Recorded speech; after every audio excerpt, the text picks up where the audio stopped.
The ribbon belt is a rectangle, and so no pattern is needed. The length is your waist circumference plus an additional 48 inches. If you don't want the ribbon portion to be as long, you can shorten this length and vice versa if you want to extend it.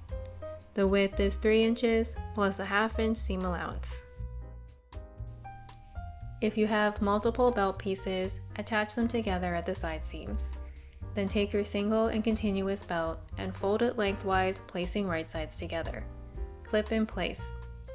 Remember to leave a 5-inch opening in the middle to turn it right sides out later. So from one end of the belt to the opening, and then from the opening to the other end of the belt, add a small seam allowance. I used 1/4 inch. Once complete, trim the corners of the belt, then turn the belt right sides out. Push out the corners using a pointed edged object.